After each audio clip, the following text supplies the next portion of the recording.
नमस्कार, मैं अमित कश्यप और आप देख रहे हैं गामा टाइम्स। इस वक्त की खबर आ रही है। न्याय करो, योगी सरकार, न्याय करो, ऊर्जा मंत्री जी, न्याय करो, ऊर्जा मंत्री जी, न्याय करो, हमारी सेवा बहाल करो, हमारी सेवा बहाल करो, सुप्रीम कोर्ट के आदेश का पालन करो, सुप्रीम कोर्ट के आदेश का पालन करो, हमारी सेवा बहाल करो, हमारी सेवा बहाल करो, ऊर्जा मंत्री जी, न्याय करो, ऊर्जा मंत्री जी, न्याय करो।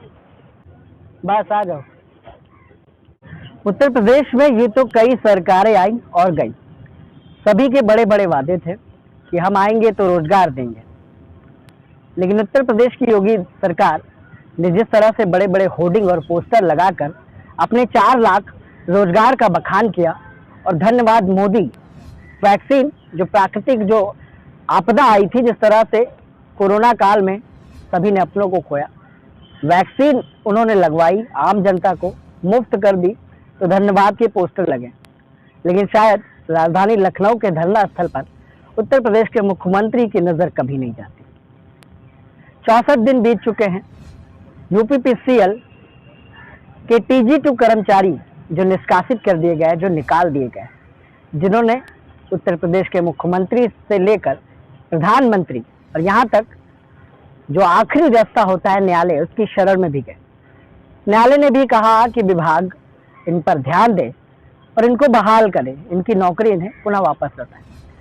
जब सरकारी नौकरी निकाली जाती है तो कई मापदंड के आधार पर उनकी नियुक्ति की जाती है, लेकिन शायद यूपीपीसीएल के अधिकारी जब इन 603 कर्मचारियों को नौकरी दे रहे थे तो वो सारे मापदंड भूल चुके थे। अब जो उस समय अध्यक्ष थे भर्ती बोर्ड के, यूपीपीसीएल के द्वारा जो भर्ती TG2 कर्मचारियों की हुई थी, AK पुरवार अध्यक्ष थे वो उस समय, और आज वो निदेशक हैं, लेकिन फिर भी इन कर्मचारियों पर ध्यान नहीं। अब इसको सरकार की मंशा क्या कहे, क्योंकि 3 साल अपनी सेवा देने के बाद इन कर्मचारियों को निकाल कर सड़कों पर फेंक दिया गया। इनके परिवार बेघर हो गए। कईयों ने तो नौकरी के नाम पर लोन ले रखा था, लेकिन आज उनकी यूपी सरकार में दुर्दशा है, जिसने ये कहा था कि सबका साथ सबका विकास।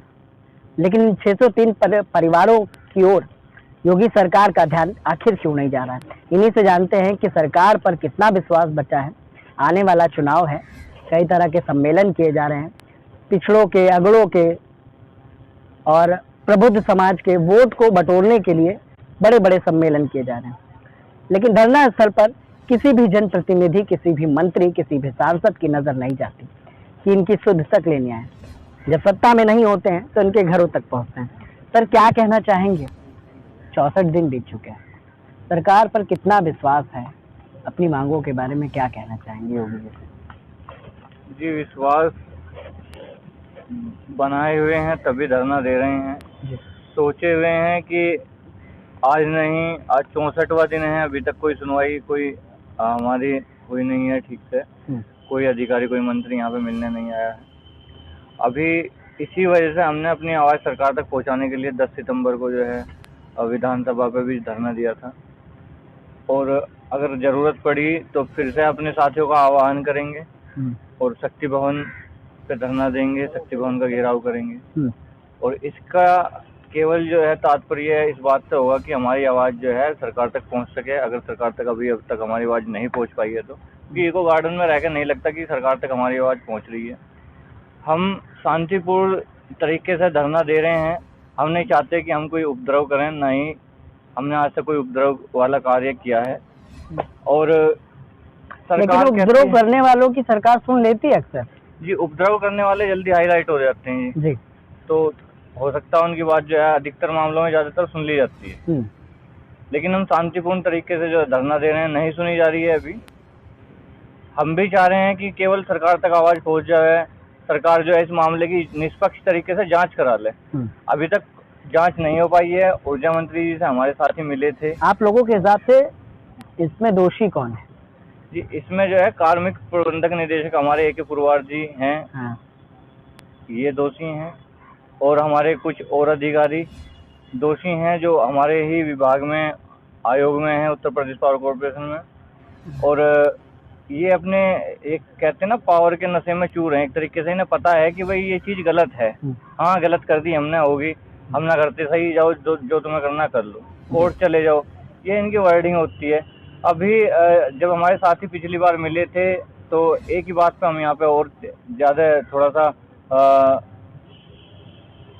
टिके हुए हैं, ज़्यादा थोड़ा विश्वास जताए हुए हैं मंत्री जी पे, ऊर्जा मंत्री जी पे। उन्होंने चेयरमैन जी को ये कहा था कि भाई इनका जो मामला है उसे ठीक तरीके से पढ़ लो। एक पुरवार जी ने उन्हें गुमराह किया हुआ है दरअसल, कि इन्हें जो है सुप्रीम कोर्ट के आदेश में ये आया है कि इन्हें एक बार परीक्षा देने का अवसर दे दिया जाए जो ओवर एज हो चुके हैं लड़के, या फिर इन्हें 1 साल की छूट दे दी जाए परीक्षा देने के लिए कि आने वाली 1 साल की परीक्षाओं में। तो इस तरीके का कोई सुप्रीम कोर्ट में कोई आदेश नहीं है। सुप्रीम कोर्ट में है कि सहानुभूतिपूर्वक विचार करते हुए इन्हें समायोजित कर लेना चाहिए। ये 3 साल कार्मिक रहे हैं विभाग में। तो ये आदेश किया था ऊर्जा मंत्री जी ने चेयरमैन जी को, लेकिन अभी भी उसका कोई जो है हमें कुछ लाभ दिखाई नहीं दिया है। अभी उस पर आगे कोई कार्रवाई दिखाई नहीं दी है। ठीक है, ठीक है। साफ तौर पर सपा सरकार में इन्हें रोजगार मिला था और भाजपा सरकार में इन्हें सड़कों पर बैठ के धरना प्रदर्शन करने का अवसर मिला है। सरकार 22 के चुनाव के लिए घर घर जा रही है, किसानों के पास जा रही है, सभी वर्गों से मुलाकात कर रही है, क्योंकि उसे वोट चाहिए। लेकिन इनके दुख दर्द से सरकार का कोई भी सरोकार नहीं। क्या कहना चाहेंगे? मंत्री, ऊर्जा मंत्री ने कहा था कि सरकार की गंदगी है आप पिछली सरकार की, जिस वजह से निकाला गया। तो क्या लगता है सरकार अपने लोगों को उसमें भर्ती किया है, आप लोगों को निकाल के? अब देखिए, अपने लोगों को भर्ती किया है या नहीं किया है, ये तो एक जांच का विषय है। और शुरू से हम लोग की ये मांग रही है, सरकार से रही है, मुख्यमंत्री जी से रही है, कि हमारे पूरे प्रकरण का 2014 से लेकर अब तक पूरे प्रकरण का एक निष्पक्ष जांच करा लें। सारा दूध का दूध, पानी का पानी हो जाएगा। क्योंकि इस पूरे प्रकरण, कौन कराएगा निष्पक्ष जांच? मुख्यमंत्री जी कराएंगे।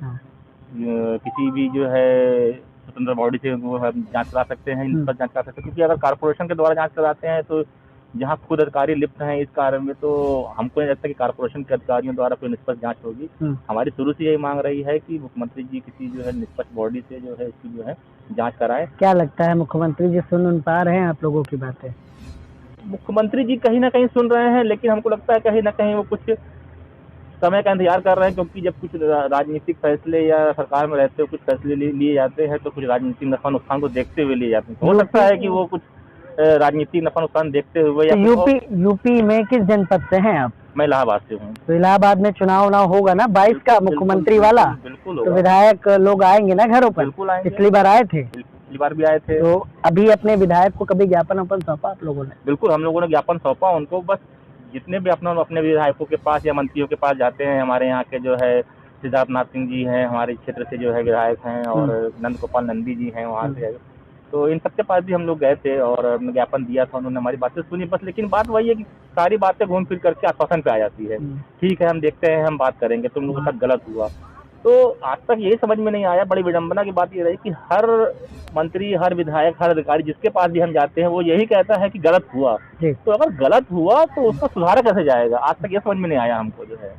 और आज लगभग 64 दिन हो गए हैं और 64 दिन से हम लोग बराबर इस बात को जो है सरकार के सामने रख रहे हैं और ये कह रहे हैं कि जो है आप इस मामले की पूरी निष्पक्षता से जांच करा लीजिए। तो मतलब कोई किसी, क्या लगता है, एक युवा है आप, क्या लगता है सरकार की किसी प्रतिनिधि को नहीं आना चाहिए था यहाँ आपसे मुलाकात करने? नहीं, बिल्कुल आना चाहिए था सरकार को। आज 64 दिन हो गए हैं यहाँ इको गार्डन के अंदर धरना देते हुए, और इस 64 दिन में सरकार का कोई भी प्रतिनिधिमंडल, यहाँ सरकार तो छोड़िए, विभाग का भी कोई प्रतिनिधिमंडल आज तक हम लोग से बात करना जो है उचित नहीं समझा। तो घर परिवार छोड़कर कब तक बैठे रहेंगे? अब जब तक हम लोग की मांगे पूरी नहीं होंगी, क्योंकि कारण क्या है, घर पर भी बैठ के हम क्या करेंगे? नहीं पूरी की सरकार ने तो, 40 साल की उम्र नहीं पूरी की सरकार ने तो, अगर सरकार ने नहीं पूरी की तो फिर हम अपने धरने को अगले चरण तक ले जाएंगे, या फिर चुनाव में फिर हम जो है उस चीज़ का विरोध करेंगे। और जहाँ पर भी ये रैलियाँ करेंगे, जहाँ भी जाएंगे वहाँ पर जाकर के हम अपनी जनता के बीच जाके अपनी बातें रखेंगे, वहाँ पर जाकर के जो है इनके सामने कि इन्होंने काम नहीं किया, कि इन्होंने हमारा काम नहीं किया, हमारे साथ जो है अन्याय किया। क्योंकि अभी कुछ दिन पहले हमारा एक प्रतिनिधिमंडल ऊर्जा मंत्री से मुलाकात किया था, तो ऊर्जा मंत्री जी का साफ ये वर्डिंग थी, पहली वर्डिंग यही थी कि जो आपके तो ऑर्डर में लिखा हुआ है एज के रिलैक्सेशन के लिए, तो उनसे जब बताया गया कि नहीं सर ऑर्डर में ऐसा कुछ नहीं लिखा हुआ है, ये रहा ऑर्डर, जब उन्होंने ऑर्डर पढ़ा तो उन्होंने यही कहा कि इस विषय में तो हमको गलत ब्रीफ किया गया शुरू से, जो उस समय के तत्कालीन चेयरमैन थे अरविंद कुमार जी, उन्होंने कहा कि उनके द्वारा हमको गलत ब्रीफ किया गया। तो अगर आप आज इस चीज़ को समझ रहे हो कि आपको गलत ब्रीफ किया गया और हमारे साथ अन्याय हुआ है, तो हम यही चाहेंगे कि आप जो है इस पर जो है जल्द से जल्द संज्ञान लेकर के इस पर हम लोग के साथ न्याय करें। चलिए ठीक। साफ तौर पर उत्तर प्रदेश में यूपीपीसीएल विभाग द्वारा 6 से 3 कर्मचारियों को निकाल दिया गया। 64 दिन से ये योगी सरकार से ये गुहार लगा रहे हैं कि इनके मामले को लेकर निष्पक्ष जांच कराई जाए, लेकिन शायद सरकार 22 के चुनाव में ज़्यादा व्यस्त है, उनका ध्यान इनकी ओर नहीं गया। इनका कहना है कि सरकार अगर इनकी मांगों पर विचार नहीं करती तो आने वाले 22 के चुनाव में हम अपने हिसाब से जवाब देंगे, इनकी जनसभाओं में जाकर इनका विरोध करेंगे।